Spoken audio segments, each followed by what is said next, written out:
guys, welcome back to another episode of Masculine Mastery, the show where we talk about things that matter to men. I'm your host, Dr. Rasib, and with me from sunny North Yorkshire is Jason Rickaby. You might have seen this guy on LinkedIn. You might have seen him on podcasts on YouTube. He's the co-founder of PhD in Nutrition, which he sold, and now is a co-founder of Man Clinic based in Yorkshire, as well as Human24. And runs a very successful and thought-provoking blog, which is called the Mancestry, which talks about things pertinent to modern masculinity, similar to what we do on this podcast, but Jason does it from a very, very mature, intellectual, but also very business-minded perspective. Jason, welcome. Thank you. Yeah, it's a really nice summing up, actually. It's interesting you see it that way. That's kind of the intention. It's definitely not sunny here in North Yorkshire either. But listen, really keen to get into the conversation. I think it's an area that I've really become, fascinated with over the last 5 years. It's a genuine vocation for me now. So everything that I'm going to do from here on in really is, boy and men advocacy. I think it's I just think it's a massive area. It's a really neglected area. There's not much good faith conversation going around. I mean, there is, but it's very small, and it's happening in places, like these podcasts. Yeah, no, it's and that was exactly my intention as well. So masculinity as a concept, we shouldn't even have to talk about it 30 years ago because it was just normal. Men were men, women were women. But as a doctor, I see the other side of the spectrum where men are getting a existential crisis, mental health, anxiety through the roof, suicide rates are triple in men, biggest killer under 45. So I started this podcast really to share my learnings as a doctor and what I've seen on the other side, where people come in, taking overdoses, slitting the wrist, failed suicide attempts with strangulation, so many things I've seen, men undergoing. And I saw the extreme end of that. And like they say, don't go to the end of the river, go to the top of the river. What's happening at the top of the river? Because people are drowning at the bottom of the river. What's happening at the top? And so I started uncovering this whole new world where men weren't getting the support. And I've read your blog, it's really fascinating, Mancestry, bringing that genuine, and you've got a really nice picture there. It's a guy hammering away, and he's got two sons just watching in the background. And I saw that picture recently on one of your blog posts, and I thought, you know what, that picture speaks 1,000 words. And that for me is what's lacking now, lack of father figures and, real masculine role models. So Jason, if you take me back to 2005, PhD Nutrition, it's an established name now. It is, one of the big three or the big five brands out there. Tell me, I've heard some clips of yours on YouTube and I read your story online about how you started it. But do you want to tell me in your own words what made you start a nutritional supplement line back in 2005 where people weren't even thinking about it? Yeah, it was definitely right at the start of the industry. I guess rewind a bit further. I got into lifting weights when I was probably around 17, 18. So I was at Bradford College, actually. Yeah, so Bradford College. And I was we're doing a sport and leisure management course. And I got offered the chance, somewhat fortuitously actually, offered the chance to go and do some kind of work placement at a gym, a real spit and sawdust gym in a place called Great Horton in Bradford. A place actually where my father grew up. But I thought, yeah, it's going to be a week, kind of a pretty easy week, messing around, go to this gym and just kind of get what's needed done for the college course, really. Anyway, I went there with a real kind of preconceived notion about what gyms were like and what men that go to gyms were like. And it was interesting because what I saw was quite different. I saw, rather than your conception that men would be coming in and it would be very egotistical, vanity led, full of what we now understand as sort of narcissistic behavior. You got a little bit of that, but mainly what you've got guys coming in to, you know, to let off steam really Mm-hmm. in a real community-based environment with other men where they could train together, they could strive together, Mm-hmm. and they'd invariably go, you know, leave that gym session better people, better men, and you could see they'd come in with a weight in the world on the shoulders sometimes, and they'd leave lighter, they'd leave happier, they'd leave more fulfilled, and that got me really thinking about what this kind of fitness journey and kind of health and fitness journey means for men really. Yeah.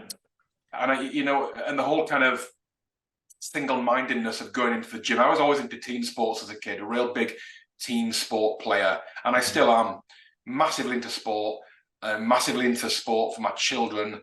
You know, I've got a 9-year-old son and a 5-year-old daughter.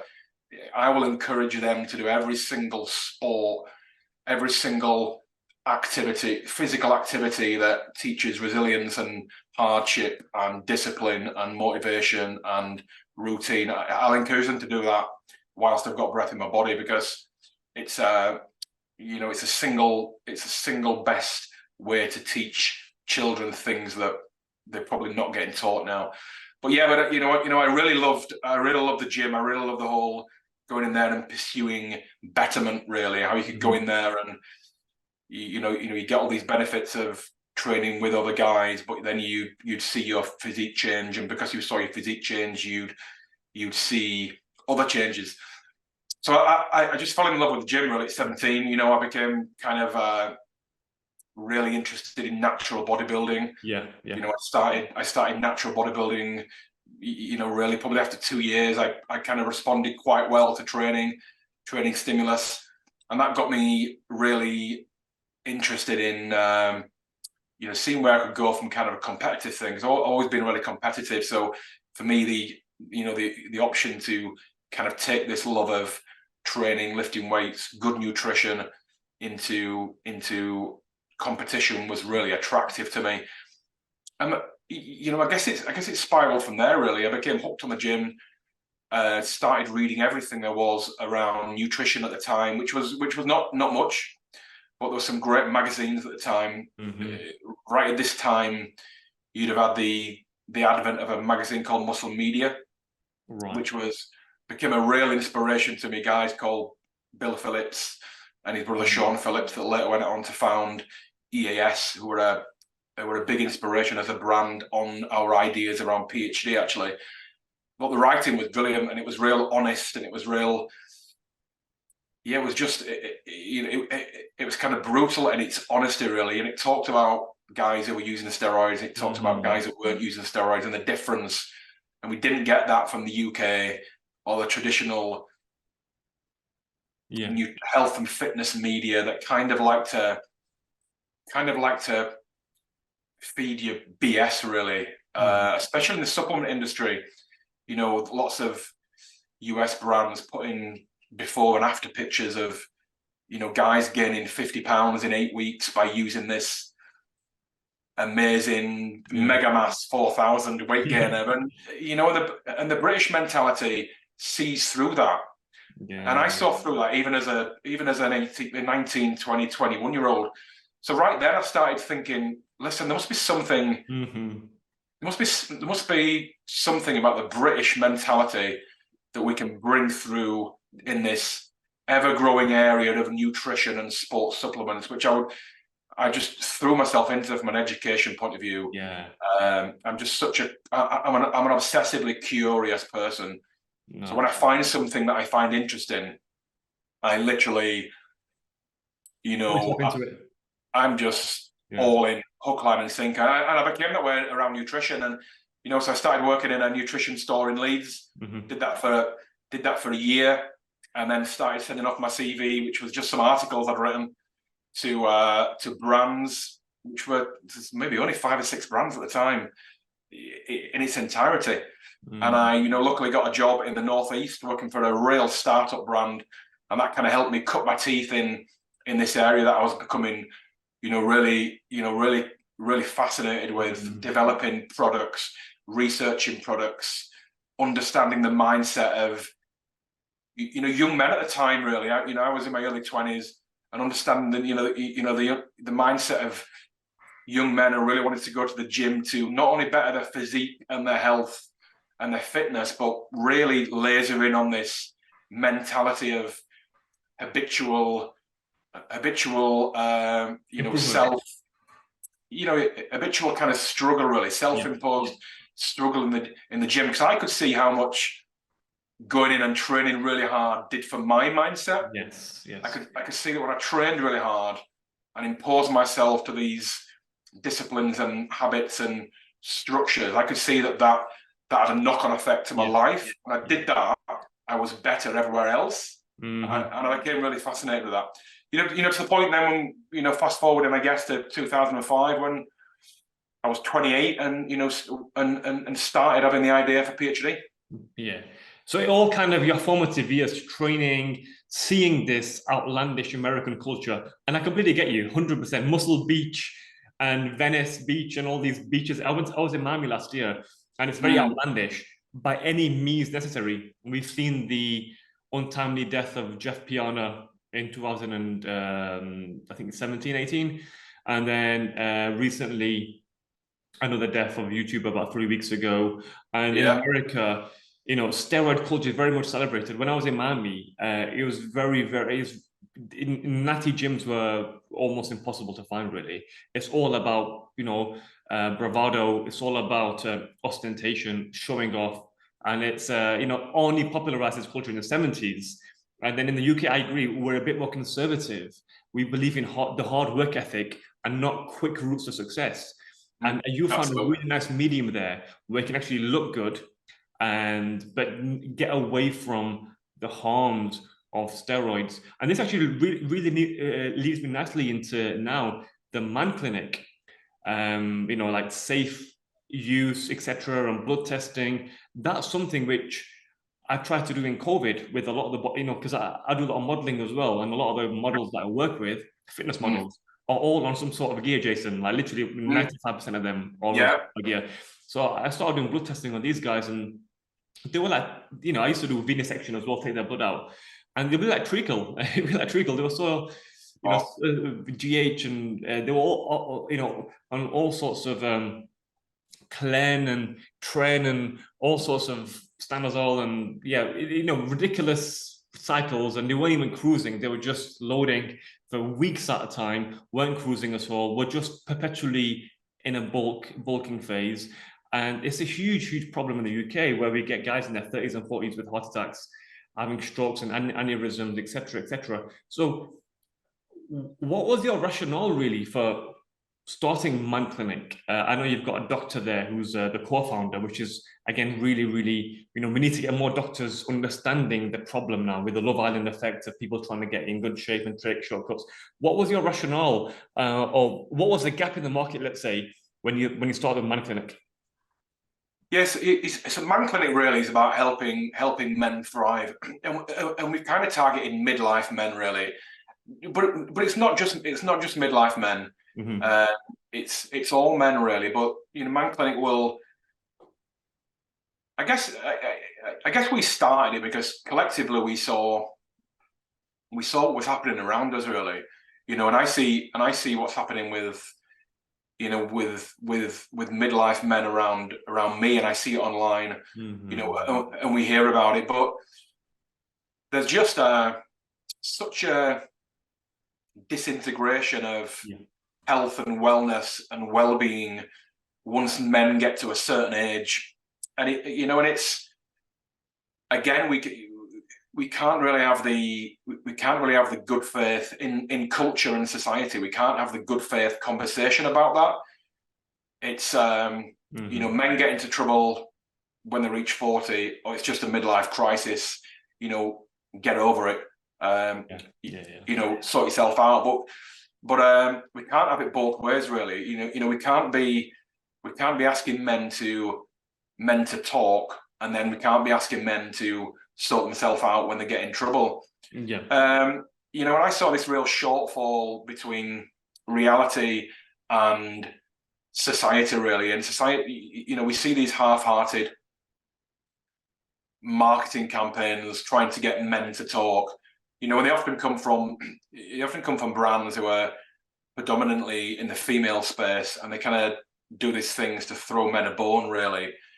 You know, and we see it all the time on social media, people hashtagging, you know, various kind of statements and throwaway hashtags around getting men to talk.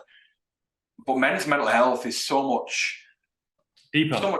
It's so much more than getting getting men to talk. You know, I wrote something about it the other day. It's, you know, and the whole kind of, and you've probably got a closer insight to this, you know, than I really. But you know, the therapy-led industry appears to be so predisposed to female behavioural traits that it just seems to be almost not fit for purpose for men. And there's a lot of work going on now with the Centre for Male Psychology, doing lots of stuff around just what's happening, you know, when men go into the therapy space. Exactly. You know, and it seems to be that and there's insights coming out of there about what men need. Yeah. What men need to get back on track, and what men need when they run into trouble. You know, and some of it is entering a certain age. You know, there's some great books on midlife and midlife transitional, and you know, transitioning into young adulthood through midlife into middle adulthood, and a lot of men just don't understand what happens in that time. And I think that's a conversation that you know, the older men need to pass down to younger men, but society is not accepting of that conversation. You know, so Man Clinic really was trying to come at it from a three-pronged angle, really. We've got, you know, a GP, Raj, who's my co-founder, and he does all the, you know, the man-specific blood tests. And then we've got the third co-founder, Juggy, who does a lot of online lifestyle work around exercise training. We've got a team of psychologists on there. We've got sleep experts, nutritionists, PTs. And then there's me, really, who's coming at it more from a philosophical and, you know, from a kind of an advocacy point of view, really. You know, as a guy who's 47 and who's gone through, you know, the first mountain of life, if you like, you know, climbing that kind of dopamine-led striving masculinity that is so innate in men. It's so needed. It's so normal in men, yet has been, you know, it's been,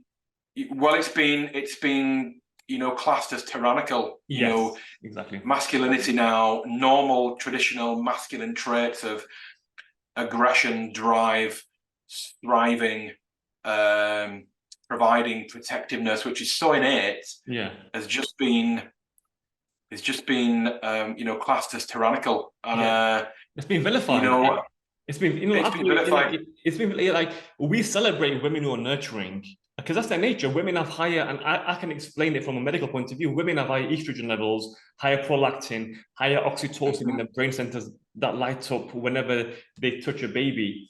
You know, pheromones. You know, there's all sorts of MRI research about this. Women have higher levels of this, and men have higher levels of testosterone. So, in fact, 17 times higher levels. So an average man compared to a woman of the same age, this then decreases when a man hits, you know, is mid-50s, and a woman's test level increases, estrogen level increases. But this goes back to the main point, Jason.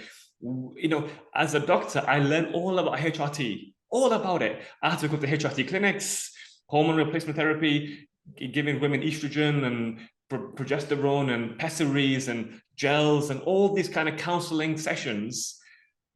And that's about the menopause. When it comes to the andropause and men naturally, men's natural test levels plateauing in their mid to late 30s and then decreasing slowly in their 40s, it's not even talked about. So I always used to ask guys in my clinic, are you happy, horny, and hungry? Three things. Are you happy, horny, and hungry? Can you still get your early morning erections? Have you still got an appetite? Do you still have, libido? And are you happy? And a lot of men, weren't getting them, or kind of all three things. And then GPs would then just prescribe, sertraline, just for the mood. They'd prescribe, psychotherapy for anxiety because you can't get erections. But in the crux of the matter was, the underlying thing was a low test level, which wasn't picked up by the GP. But now it's getting some traction at least, and the stuff you're doing with Man Clinic, I'm really, really grateful for that, because it's a higher risk. Men have higher risk of osteopenia, osteomalacia when their test levels decrease, higher rates of suicide and depression when test levels decrease. And it's actually not a midlife crisis, so to speak. It's actually just a lower test level from the andropause. And we don't recognize that. We just talk about the menopause. Yeah, well, there's little appreciation, isn't there, of how a man changes through life. Yeah. And there's been little appreciation, or there was little appreciation for the same for the woman as well. But I mean, there's now, rightly so, much more understanding around the menopause, and lots of kind of brands out there who are kind of digging into that area, and it's now more understood, and therefore businesses and people are putting policies in place really to to make sure that's that's kind of factored into how they're working with women. But you're right, there's no conversation there around men really, and there's no real understanding. It is really just kind of the whole kind of suck it up thing. And it's interesting around how doctors manage the time, this kind of midlife area with men, because it is partly testosterone levels, as you rightly say, and these are shrinking and these are reducing in men quickly, along with sperm sperm count. These are happening to men earlier and earlier. And there's a lots of theories around why that may be, but some of those have got to be cultural, right? Some of those have got to be what boys are being taught when they're young. Some of that's got to be around a lack of allowing boys to be boys as they're growing up, and therefore when these boys turn into men, a lack of men's spaces. And it's interesting that you say that the answer was to just chuck men onto antidepressants. That's there's some really good I don't know if you've heard a guy called Adam Lane Smith, but he started doing a lot of stuff around the podcast scene, but he talks about men's depression and this kind of anxiety and anxious phase or time within a man's life, and it can be sporadic and it can happen at any time. But he started talking about mission and purpose really, and just how different men are, just what different things men are looking for when they're feeling anxious. Exactly. No, it's a very good. Before I forget, sorry, Jason. You mentioned mission there. Chris Williamson, the guy who's got a podcast. Modern Wisdom. Modern Wisdom, exactly. And he talked about this maybe 2 or 3 weeks ago, and it related back to your first point you made about treatment and how it's very femme-centric. So treatment for depression is very femme-centric. Talking therapy, psychotherapy, all that stuff. It works for women. Doesn't work for men. Purpose and mission works for men. And Chris Williamson gave the great example of in World War II when men were comatose. Have you seen that video? Yeah. I've seen the study actually. I can remember seeing it. I can remember seeing it after. And I think it was in the podcast with Adam Lane Smith actually. Oh right, okay. Right. When men have got he's got a brilliant quote. We put it on our Man Clinic site. I'm going to butcher it, but it's something around depressed men don't need medication. They need a mission and a purpose. Give a man those two things and a means to achieve it, and they'll crawl over broken glass and smile. Yeah, and it's just so right. It's adaptive. But again, this whole attempt to kind of deconstruct masculinity, and it's interesting because forget what it was now. It might have been. I think actually it was on a Spectator podcast. It might have been with Posey Parker, who's doing interesting things now around kind of the whole, sort of turf area. But yeah, it was around. Yeah, it had I think it had a feminist or a woman who'd written a book on feminism, and she was on Lorraine. The Lorraine Kelly. Yeah, Lorraine Kelly, the morning chat show, and it was she was talking about mentors and examples of masculinity and femininity, and she mentioned, and she said, women have got Beyonce, who is, whether she's good for young girls or not is a different discussion altogether. And then she mentioned Andrew Tate, and she said, and men have got Andrew Tate as a terrible example because all he talks about is, how good it is to be winning, and that really made me think, yeah, this is a state we're in now, and you can see why, men and boy advocacy is in so much trouble because it's seen as bad for boys to want to win, and it's seen as bad for men to want to win. Exactly. And it's seen as toxic. That's the whole part of, just how far we've come really in the misunderstanding of what masculinity is, and how it's, everything that seemed as bad about masculinity is really just immature boyhood transitioning really, and everything that's great about actual masculinity, which comes to men when they mature, is seen as tyrannical. So there's a massive amount of confusion, and with Man Clinic really, we're kind of looking to, and it ties really into my ancestral writing that I do, and that's motto, if you like, is health, mission, legacy. And I think they're the three things that, that really get a man firing and really dig into what true masculinity is. Health, men have forgotten to be healthy. They've forgotten what it is.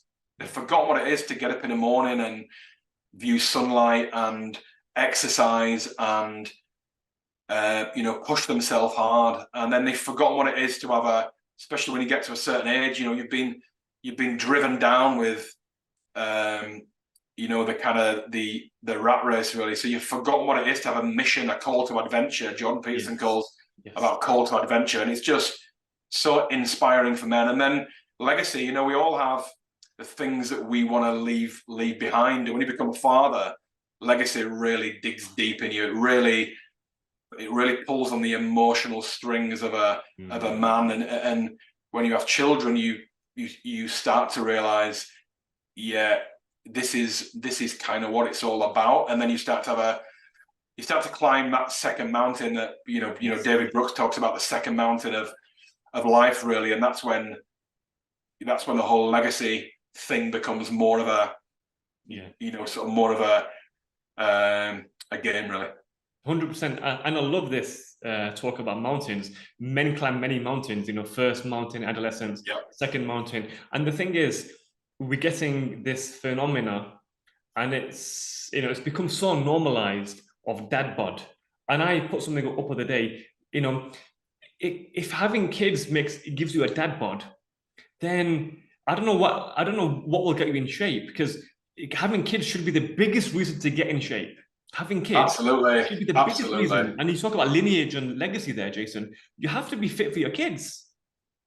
Well, it's examples you're saying. I mean, my 9-year-old son, it's interesting because you read all the commentary and the literature and the data, about children they don't really listen to you, but they watch you.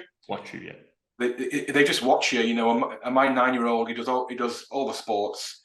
I've got high expectations for my kids. And I always remember, I'm not even sure what it was, but someone said, if you don't have high expectations for your kids, then nobody else will. Absolutely. And I think that's a real part of being a parent. You have to have high expectations for your kids. But my son's just turned 9. He's in the gym. He wants to be in the gym with me. I've just started doing, You know, I've started him on the big three. He's doing deadlift, squat, and bench, and people will balk at that, and they'll say how ridiculous it is at 9-year-old to be doing it. Listen, I'm not loading him with ridiculous weights. I'm getting him learning the movements. Yeah, There's a lot of running, a lot of athletics, a lot of football. It's cricket in the summer, and yeah, you know, and that's my legacy, right? Because if he can watch me get up in the morning, you know, first thing I do is go out, walk the dogs, come back, drink loads of water, go over to the gym, train hard, get in the ice bath, come back, and then we have a discussion. If he can see me do that, and he sees me do it every morning, he might not be out of bed, but if he's out of bed, and then he comes over the gym with me, then what better human impact is there to have than, you know, your children seeing you do that. And that's the thing with the Man Clinic. We've got a section called Man Health Rewire, and it is rewiring men's, not just men's health, but it's rewiring midlife man's understanding. Yes, exactly. Understanding of how important health is, because a lot of these guys have done bits when they were younger, but they've just forgotten. You know, they've forgotten to exercise, forgotten to be healthy, forgotten to have a community of men around them because their friends have been dictated to by their couple friends, which aren't their friends. You know, they're not their friends. That's why, you know, and they've forgotten to, you know, they've just forgotten to, they've forgotten about themselves, really. So all these things, health, mission, legacy, they've forgotten them. And this is, you know, Man Clinic really is getting midlife men into understanding what your health is, so a blood test, understanding what your testosterone levels are, and if you need to do something about them. And largely it's going to be taken care of really by, you know, living a healthy lifestyle, getting back in the gym, eating good, understanding that you just can't eat crap. It's harder when you get older, so you've got to have better habits. Yeah, you know, all these things are forgotten by men, and you know, and culture's not having that conversation. 100%. So I completely agree with all of that. And you know, in women, you've got the positive body movement, and which is glorifying ill health and obesity. But in the men, it's more subtle. It's like accepting and normalizing, you know, the fact that when you have kids, when you hit your 40s, you're gonna expect some gynecomastia, expect to have hips. No. I completely disagree with that. Yeah, it's not good enough. Fatherhood should be the beginning of your life, beginning of the next phase of your life, not the end. So dad bod and all this kind of glamorization of being average and mediocre in your physique is damaging men's mental health, because the stronger you are in shape, in physically, the better your mental health. And we know this as doctors, you know, the neuroplasticity that happens, the rewiring, the you know, endorphins and enkephalins that are released during weight training, and you know, any form of walking, etc. That's, you're denying men basic antidepressants through exercise by glorifying man bods. Yeah. Well, I mean, Andrew Huberman talks about that brilliantly, doesn't he? He's kind of revolutioned that whole, you know, sort of neuroscience and neuroplasticity, you know, space. I've learned a lot from understanding that, and you know, you learn a lot about, you know, what you've done through your training career and why it made you feel a certain way, and he's really simplified that science on that, you know, and that's why he's doing so well, right? He's so, you know, he kind of breaks it down into easy to understand language, and he walks the walk, and he's lived the lifestyle. No, exactly. And that's why it's so important to actually get, you know, he's a neuroscientist, I'm a medical doctor, people in the field, you know, psychiatrists and mental health experts who are actually walking the walk and talking the talk, like yourself. You've been through it, you're in great shape, you're aspirational to people. Like when I go to, you know, when I take my son to the GP or, you know, and make a phone appointment and the GP is out of shape, you know, my bias does kick in. I'm not gonna lie, my bias does kick in.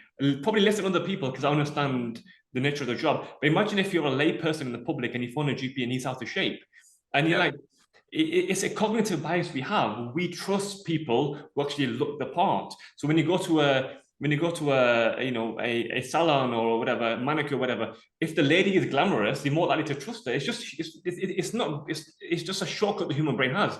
Human brain is wired for shortcuts and biases. So as a doctor, you should definitely be in shape. And that's one thing I always promote to my colleagues: be in shape, be aspirational. And more importantly, as a dad, be aspirational. If you want your sons and daughters to be in good shape, be healthy, be a picture of health yourself.